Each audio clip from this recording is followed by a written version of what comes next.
Good morning, Keith Guidry here. Today we're going to be cooking on the Goodwin Smoker. It's one of the products that we just started selling, and I'm in love with this grill already. It's a smoker that has, we're going to show you later, it has an indirect smoker box, and then you got your meat chamber. This is a big one. This is like probably not what you'd have in your backyard, unless you're a really serious cooker, then you'd want one of these. But this has 4 levels of huge racks that you can, put a lot of meat on. We're going to be doing today some pork spare ribs, and the way we prepared these, we didn't get them pre-seasoned. We took them out the packs. We're going to go ahead and we rip the membranes on the underneath side of the rib cage. They have this real thin membrane that if you get underneath there with like a skew rod, you can lift the membrane up and you want to rip it off. That way when you're seasoning it, that the seasoning gets on the meat, not on the membrane. And you want to do both sides. We came back and we added some mustard on both sides of the rib, coated it really well. And then we mixed a little bit of half and half Bad Byron's butt rub and 3 Little Pigs championship rub. And we dusted it really good. You can see there's a nice thick coating on the ribs. And that's going to basically be the base of the flavor of the ribs. We're going to go ahead and place it on the pit. Want to kind of put it on a medium rack. At the top, it's the hottest part of the grill. We're going to probably start at the medium rack at about 250, 300, and then we're going to move it down if it gets a little too warm. So you just want to come in here and place them bone side down on top of the cooking grid. Space them out a little bit to where you get good air distribution or heat distribution around them. And then we're going to go ahead and close it up. And we're just going to walk around this side. The base fuel that we're using is it's like a 90% oak, 5% pecan, and 5% hickory blend charred wood. We have our thermometer. Right now we're at about 300, which is about where I want. I want it between about 275 and 300. And then finally at the top for your control, you have these smoke dampers. So you can choke these down, which will slow down the air leaving the grill, which will slow down the air coming into your grill. So with these 3 control mechanisms, the air intake, your damper, and your smoke exit chimneys, you have total control. Ribs are looking good. Now, this is going to take some time, so there's not going to be a lot of cut-in video. We're going to probably cut in a couple more times, maybe at the end when we're eating on them ribs. But I want to thank Wendy Begno. Her and her company, Cypress Tees, they're making these shirts. What that says right there, that's a Gone Pecan. We're Gone Pecan. And it's got a little Cypress Tree logo on the back. She's just starting a company up. Y'all support her. Hey, but this got me thinking, one of the things that us Louisianans love to do, we love to cook, we work hard, and we play hard. And there's one thing we got, is a sense of humor. And I don't know if you ever heard of a Boudreaux or a Thibodeau joke or Ticomo or Terio or anything like that. But there's one of my favorites. And since we got a little time right here, I'm going to tell you my favorite Boudreaux and Thibodeau joke. Boudreaux and Thibodeau, they like best friends. Everybody got one. They like, you can't separate these two. Well, every Sunday they go fishing at night in Henderson, which is a swamp. I don't know if you ever been on I-10 right there by Beulah Rose. It's a swamp. So they go fishing at night, and they got the pirogue. They can't afford the engine, so they got the pirogue, which is like a little boat, like a canoe. And they got the paddles, and they got the ice chest full of beer, and they got their poles and a can of worms. So they unload the boat, they get everything set up in the boat, they start paddling. They paddle out about 50 yards, and then they fish a little while, they can't find no fish, so they paddle out a little further. They end up being about 250 yards from the land where their truck's at. And it's getting late, the beer's good, the fishing is bad, but the friendship is perfect. So they fishing, they drink, and all of a sudden the red tick fall comes settling in on the swamp. Tick, tick, tick. I mean, you couldn't barely see Boudreaux across the boat. So Boudreaux, he goes to grab another beer, and there's one left. And he says, Tip. He said, you want the last beer? He said, man, no, you drink. He said, man, we're out of beer. There ain't no fish.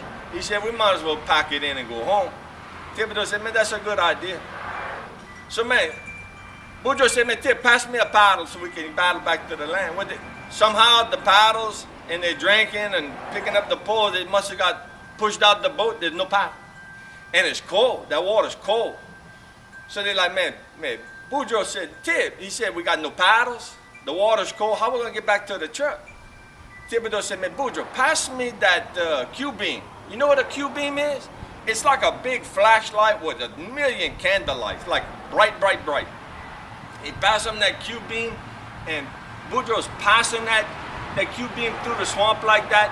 And it looked like, when he passed it through that fog, it looked like a big, like a Star Wars, what do you call them swords? But it looked like a pole in the fog.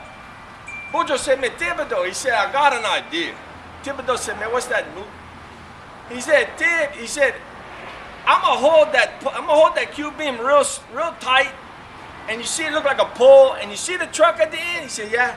He said, you're gonna get out the boat, you're gonna get on that pole, that beam, and you're gonna walk down the beam, and then when you get to the truck, go get you another pirogue and some paddle, come pick me up. Thibodeau said, man, Boudreaux, you must think I'm crazy. He said, man, what's wrong with that? He said, man, I'm gonna get halfway. You gonna turn that Q-beam off? All right, now let's take a look at it. We've been having these ribs on there for about 3 hours.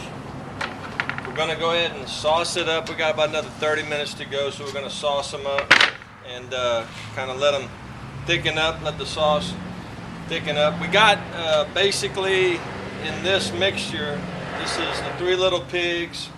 This is the Chipolte barbecue sauce. It's got a little kick to it, which I like a lot. And then we sweetened it up with a little bit of Steen syrup, which Steen syrup, if you don't know, is made right down the street in Abbeville, Louisiana. So we got a little bit of sweet, we got a little bit of heat, and we're gonna sauce them up. Now, I don't know if you can see this. I'll pull this rack out. Right above here, kind of cheating. This is chicken thigh meat with a jalapeno pepper wrapped in bacon. And we have it, if you see, we have them directly over each individual slab of rib. And this bacon has been rendering down and slowly dripping back down onto these pork ribs. So don't tell nobody. We call it nectar of the gods. And so we're going to continue to sauce these up. We're going to go ahead and close the pit. Once the pit's closed up, we're going to keep cooking it at about 300 degrees, 275. We might choke it down a little bit so it doesn't char or burn, make the sauce bitter. And we're just going to let that sauce thicken up to where it's going to be tacky. This is going to be tacky. So we're going to sauce this up, and we'll see in a little while. Ribs been on here for 3.5 hours. We sauced them up about a good hour ago. And you can see, we talked about it tacky. And what I meant by that, if you take the sauce, I'm going to walk over to you. Can you see that, Daniel? Can you see that? See how it's tacky, sticking to your finger good? I'm going to take this. I can taste that bacon that's dripping on it. I'm going to take the rib. You always want to cut it from underneath, at least I like it, because you can actually see the bone, you can see where the separation is between the bones. You just want to get a sharp knife, cut it between the ribs, try and get equal portions of the meat on each side of the bone. And that's a good looking rib right there. You see, it's real hot.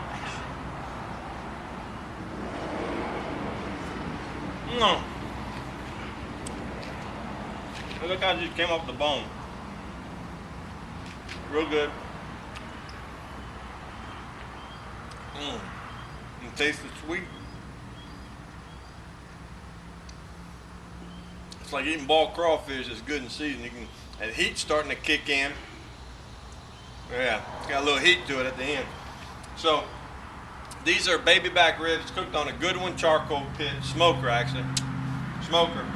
And have fun with it. Try different sauces, try different rubs. And you can even try different products, but when it comes to smokers, I think this is the #1. So thank y'all for coming today, and I hope you enjoy it. Have a great one.